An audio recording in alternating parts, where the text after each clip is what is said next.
সন্দেশখালীতে তৃণমূলের সভা আর সেই সভায় উপস্থিত ছিলেন রাজ্যের মন্ত্রী বীরবাহা হাঁসদা এবং সুজিত বসু ছাড়াও বসিরহাট লোকসভার বিভিন্ন বিধানসভা কেন্দ্রের বিধায়ক সহ বসিরহাট সাংগঠনিক জেলা তৃণমূল নেতৃত্ব। সন্দেশখালীর সমাবেশে বেশ কিছু প্রতিবাদী মহিলা সহ বিজেপি এবং সিপিএম থেকে কর্মী সমর্থকরা তৃণমূলে যোগদান করেন। সুজিত বসুর হাত থেকে দলীয় পতাকা তুলে নেন তারা।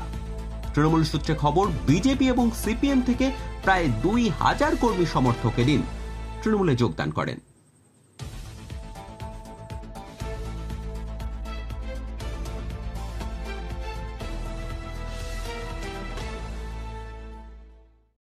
মিথ্যে কথা বলার জন্য বারবার এসে একটু সুরসুরানি দিয়ে চলে যায়, তাদেরকে ঘাড় ধাক্কা দিয়ে এই এলাকা থেকে বার করুন, তবে শান্তিতে থাকবেন। আজকে বড় বড় ভাষণ দেয়, হিন্দুত্ববাদী নিয়ে বলতে থাকে, হিন্দুত্ব তিনি মনে হয় সব থেকে বড় হিন্দু, আর বাদ বাকি যারা আমরা আছি আমরা উড়ে এসে নাকি জুড়ে বসেছি। তাই 26-এ তৈরি থাকুন, এই উড়ে আসা মানুষগুলোই আপনাকে জবাব দেবে। পশ্চিমবঙ্গের বুকে একটাও যেন বিজেপি সিট না পায়, সেই দিকে আমাদের অঙ্গীকার করতে হবে।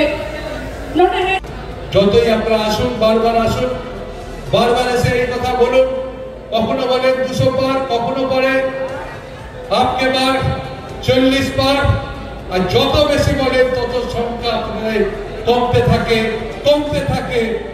থাকে। তার কারণ আমি মনে করি আপনাদের বাংলার মানুষ বিশ্বাস করে না, দেশের মানুষও বিশ্বাস করে।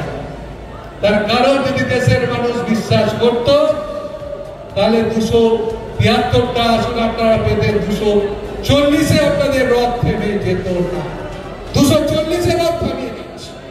তাই আমি বলি, বাংলাতে যতই আসুন, যতই বিরোধী নেতা সেখানে কুৎসা করো, যত কুৎসা করবে তত ভালো রেজাল্ট তৃণমূল কংগ্রেস করবে।